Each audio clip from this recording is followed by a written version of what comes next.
Hi, I'm Matt, here in Michigan. And I'm Randall here in Texas. Today we're going all the way back to 1999 to give you a flashback review of The Matrix. The Matrix stars Keanu Reeves, Lawrence Fishburne, Carrie Ann Moss, Hugo Weaving, Joe Pantoliano, Marcus Chong. It is written and directed by the Wachowskis, also well known for Speed Racer, Cloud Atlas, Jupiter Ascending, and of course the sequels to The Matrix, The Matrix Reloaded, and The Matrix Revolutions. But before we get too far into this flashback review, remember that if you like this video, give it a like, and if you want to see more, subscribe to the channel and ring the bell icon if you always want to be notified when we're uploading new videos. In The Matrix, a hacker who goes by the name Neo believes something isn't right about the world and seeks a person named Morpheus for answers. Morpheus tells Neo the world he lives in is actually a computer simulation, and he believes Neo will fulfill a prophecy to end a war between humans and intelligent machines. It had a $63 million budget and earned more than $465 million. Is well liked by both critics and audiences and won 4 Academy Awards for its sound and visuals, having come out the same year as Star Wars The Phantom Menace. Lana Wachowski is directing a 4th film in the series, The Matrix Resurrections. The Matrix has inspired video games, a comic book series, and led to an animated movie, The Animatrix. The number one thing that I took away from rewatching The Matrix is that this movie absolutely still works. I was actually surprised by just how much this movie really still holds on to my attention today. I watched this movie a lot. I saw it when it came out in theaters, and I watched it all the time on VHS. Even being this familiar with this film, the movie absolutely works. I would just say it's The Matrix. There's a reason that this film has had such a lasting impact in cinema that we still feel today. A lot of movies are still compared to The Matrix. And I'll just echo what Randall said. I think this movie still holds up for the most part. There's some things that date it a little bit, but for the most part, I think The Matrix still holds up. You know why it still holds up, Matt? You wanna know why? I'll tell you why. Why does it still hold up? Because they didn't go full CGI. That's why. There's a good mix of visual effects and CGI effects in this film. That's why. Alright, for me in this review, I'm trying to go back and try to remember how I first felt when I first watched this movie, especially when dealing with the story. And me, as, a younger Matt, much younger Matt, this story blew me away with what we got here about possibilities of analyzing the real world and stuff. This story really blew me away and opened up me new possibilities and stuff, line of thought. The story is so in depth in stuff a lot of ways. I mean, there's reasons why there's college courses, dedicated to studying all the different things with the Matrix stuff. Going in, I didn't know really what to think about this film, but watching it and just seeing a layer after layer of a layer open up in this movie and this story really gripped me at a young age and really had an impact on how I view cinema. Well, I'll go from the old Grumpy Randall side of things instead of thinking back to the way that I saw it, because when I saw it, it was so mind-blowing, It's crazy. But now what grips me the most and what's the most interesting is that this story is so simple. The premise is so simple. What if the world was a simulation? What if life was a simulation? And you're like, okay, that's easy. But what they do with it, like you said, layers. Layers like an ogre. Onions have layers. Ogres have layers. Onions have layers. You get it. We both have layers. All of the things that they put in it, all of the mythology, all of the, Morpheus having trust in the Oracle and her prophecies, everything that goes into this film, working off of such a simple premise, that's what makes this story work for me. It could have been way too simple. It could have been a generic action film, but instead the story goes in many different ways and says, well, what about this? Well, maybe this. Well, is the prophecy true? Is the prophecy not true? Is Neo the one? Is he? Isn't he? What's going on here? The only part of the story for me that kind of falls flat, and I know that it's explored further in the sequel movies, but in this one, before you know there's going to be sequels, is I still don't buy the love story. Trinity basically says, well, the Oracle told me I'd fall in love with the dead man. I'm like, yeah, but you just met him. And I get that you've been watching him like a stalker, and that's kind of creepy. But like, oh yeah, I love you, and so you're the one. Like, okay, fine. But I wish I'd seen more chemistry between them actually than what we get in the film. It's kind of interesting that love story is kind of taken as like a little bit of a mystery. Like, oh, Trinity knows something, but she's not telling Neo. Like we get that throughout the entire film, and then it's kind of used as kind of like a oh, gotcha kind of thing.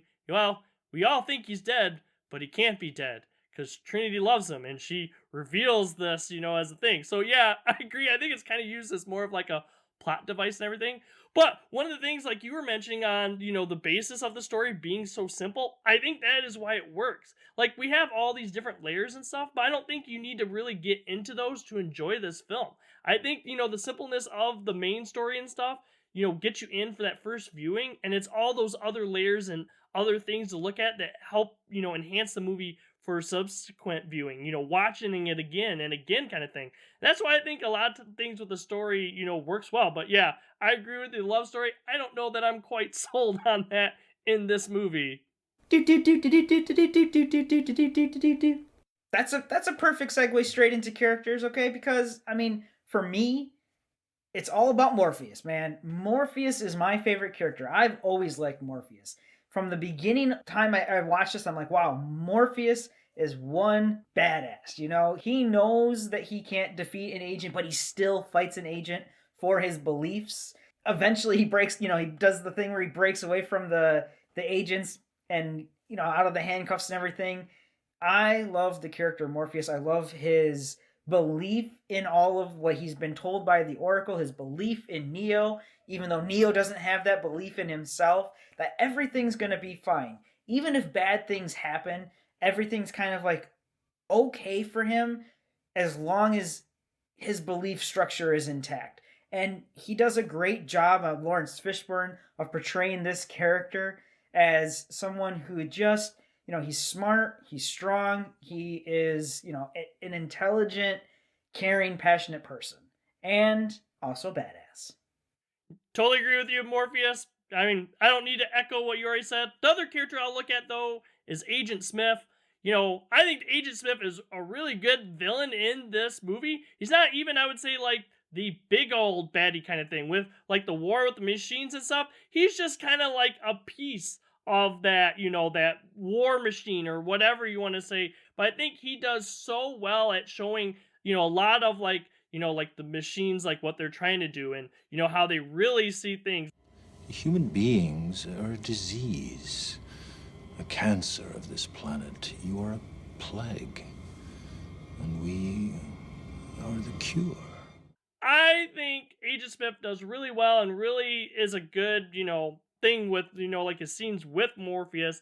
I think those are those scenes that really like stand out and stuff for me. Some of the other characters and stuff too, I think do their roles pretty well. I mean, Mouse, for what little he's in, he adds another layer to this film. Or he adds something different. Cypher, I think, does a good job too as kind of like, that I don't want to say like double crossing within our good guys kind of thing. I think he plays that, well. We do have some other characters though, I think like, Switch and stuff. I think they're kind of like throwaway characters, and that's why, we get rid of them. Like they're kind of there a little bit, but it gives us something to like die or whatever. I think Mouse is more that you latch onto and, are really like, oh, poor Mouse, he died. Literally throwaway characters, man. Well, I'm happy that you mentioned the bad guys because I actually had a special footnote for the bad guys. It's interesting what they did here, and it's so much nicer than a lot of other movies in the way they do it.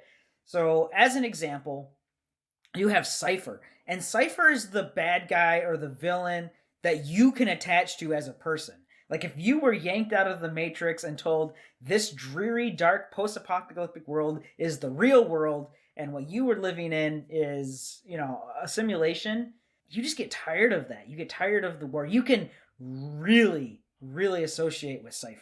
So that's a good antagonist to have because it gives something for the audience to latch onto and care about. Like, yeah, I could see myself in that bad guy. But then after he's done, you have Agent Smith.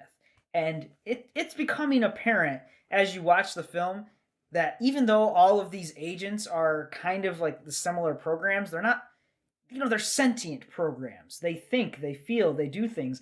And Agent Smith is so intense. Hugo Weaving's portrayal of him is so intense. He's that like super villain that is so often lacking in Marvel films because he's not expendable. His character comes back and becomes the main antagonist for the rest of the films.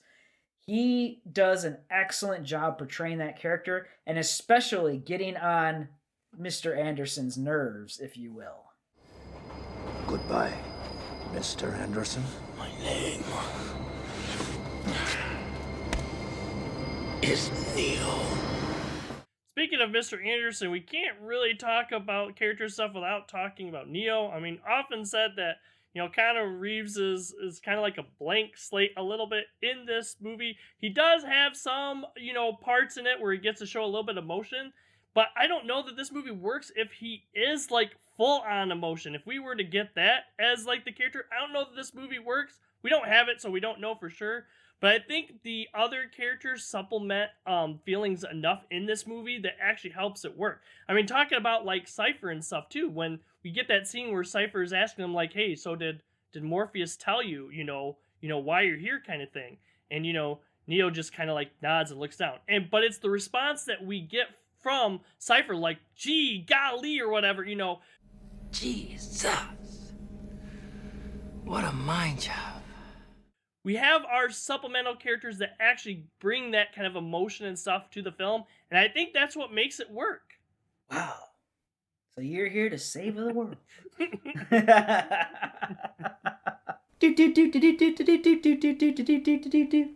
This is a sci-fi action film that has a whole bunch of the high concept, like sci-fi things that I like in a lot of science fiction films, and it has a lot of really good action. I mean, it's got the lobby scene is cinema gold at this point. People just know that scene. And obviously bullet cam became a big thing in movies and in video games. It has a lot of that action. It has a lot of that sci-fi. Pretty much just threads the needle for those sci-fi action films. Me, I'm the same way with there. Sci-fi, check. Action, check. I think this movie has really helped to define the genres for movies that have come after it. And that's what I was kind of saying in our intro. A lot of movies made today, when it fits in kind of like sci-fi action, are compared to like The Matrix. For me, I think the ones kind of up there and kind of have like similar stories, I guess, kind of, is like Terminator 2. I really like Terminator 2 as like a sci-fi action movie. And I would kind of put this kind of up there with that in like terms. We get some action scenes that are really good, really memorable. Like you mentioned, the bullet time. Or like the lobby scene where they have all the weapons and shooting stuff. Man, we were talking about that scene for years after it aired and stuff too. This movie really had an impact on cinema and a lot of movies that came after it. A lot of movies copying and, being compared to this movie afterwards. So, yes, I think, when it comes to sci-fi and action, this really does hit it out of the park. Alright, so kind of an interesting thing when didn't see this coming. I mean, Randall and I have seen this movie a lot of times. We really liked this movie even when it first came out. But it's kind of interesting looking more at the Messiah part, especially after recently watching Dune again and thinking of like Star Wars, just how much that Messiah stuff actually is in like sci-fi thing. It was interesting too to hear the Wachowskis saying a lot of their inspiration was from like 2001, A Space Odyssey. But to see like the Messiah aspect and stuff in this film, I didn't really, I guess, see it coming that, the Messiah thing has been such an integral part in like sci-fi movies. For me, I had already mentioned it. It's surprising how much I still pay attention to this film. I have seen it a ton of times, but it's been a bit since I watched it last. and it's still so gripping. The story is still so interesting. So to me, that was surprising. That was the thing that I didn't see coming quite as much, that the film would still be so interesting to me to watch, even though I'm so familiar with it. So, long story short, though, if you haven't seen The Matrix, yeah, go see The Matrix, honestly. Absolutely 100% go see The Matrix. Even if you skipped the sequels, I think that the original Matrix is such an omnipresent film and so interesting, and there's so much going on that you should definitely check it out. And if you haven't seen it in a while, check it out. See if you feel like I do, where you're like, wow, that's surprising how much I actually am still interested in that film. Or if you don't have that strong feeling like I did. I think this movie still holds up today. I really do enjoy it. I do think like the music and some of the CGI in this film dates it a little bit, but for the time, it's top notch and fits so perfectly for when this movie came out. Granted, the sequels aren't all that great, but I think this movie does so good to set up the story and everything that I am really excited for Matrix Resurrections when it comes out. I think this movie did so well. But Randall and I could be wrong about this. What do you guys think about it? We want to know in the comments below. Also, be sure to check out some of our other reviews. We have new movie reviews, flashback movie reviews, take a look at TV shows, and we have deeper dive discussions. We also have our Facebook page. Make sure to go check us out over there if you haven't already. We post the day before on Facebook what's coming out next on YouTube. We also post some stuff from other fandoms over there. If you don't have Facebook, that's okay, no problem. We post on a schedule. New videos every Monday and Thursday. For now, I'm Randall here in Texas. See everyone next time. And I'm Matt here in Michigan. Have a good day, everyone. Next time on No Market Media. Please consider checking out some of our other videos.